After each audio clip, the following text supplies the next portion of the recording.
Okay, number 10, video number 10. We're going to look at going downwind. And I'm assuming that we're going to go downwind and then we're going to come around to port in a standard sideways S course. But it's downwind anyway. So let us assume that we have got the teams like this. And we've got a boat clear in the lead. Now, the overriding tactic here is to get onto this side of the course. So you might go off, let's put the wind direction just to be absolutely certain. There's the wind. You're going off this way for obvious reasons, that you need the power of being on starboard to attack the boat behind if you want to get control of him. Now, one of the obvious things about team racing is learning when to go slowly. And you may even want to pull in your main to go slowly, because if you're too far ahead and you go over here to sort of lose some ground, there's a danger that when you jibe back you'll get your timing wrong. So one of the things you can do is actually just pull your main in and go slowly once you're down here to wait for him. And his tactic can be to also go slowly, because you have definitely got the controlling position. But of course, if he's going slowly, at least in terms of the blue, you're doing exactly what you want to happen, which is the fleet to compress. So the rest of it is about timing. And clearly, you're going to come up like this, and he has to keep clear under rule 11, windward boat keeps clear. Now, what is he going to do? Well, this is where the fun starts, because he may try and do this and go behind you, in which case, and the danger is he does that, and you go up like this, and he then comes around like this, and if he completes his jibe, this is important for the rules, assuming rule 17 is turned on, if he completes his jibe, and when he completes his jibe, he has an overlap, he then has luffing rights over you. So you have to be very careful.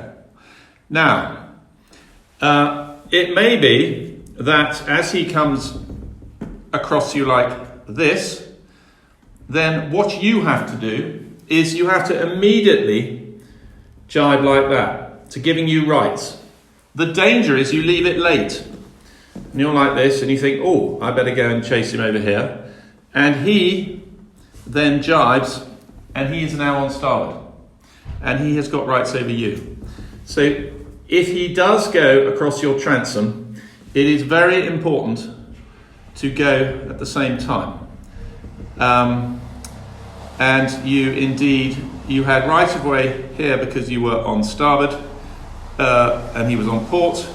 You then jibe, and you have right of way all the way through, because you go from being on starboard to being the leeward boat. But you do have to give him room to keep clear. So if you jibe and violently luff up, then you are in danger of violating that rule. Mind you, he still has to keep clear. This is a situation where many competitors don't realise that there is obligation. He has to keep clear. Wind that back. He has to keep clear, but you have to give him room to keep clear. Okay, so you're going off like this, and this is all quite good news. You've got control of him, and meanwhile, inevitably what's happening back here is that there'll be further games with this boat trying to control this boat. Or possibly, the danger is, say this boat's back here, this chap comes through, and then the danger here is obviously that if he comes through, he can then try and get you in, slow you down and pass you back to a situation where they end up 1 and 2. But that is a decision you have to make about whether what you're going to do. Okay, so you have got these games happening all the way down the run. It is all about maintaining right of way and making sure you are the leeward boat, and hopefully not only leeward boat but starboard boat. That is what it is all about. I think one of the important things is that, in a sense, the blue boat has got all the power, and the yellow boat is thinking this is terrible. And if he tacks round like this, then clearly you should tack round with him.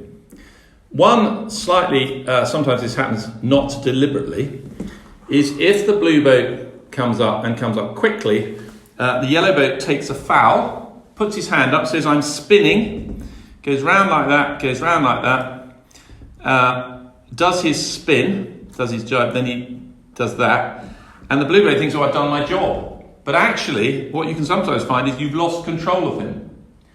And you have to be very careful about that. Okay, that's the downwind leg.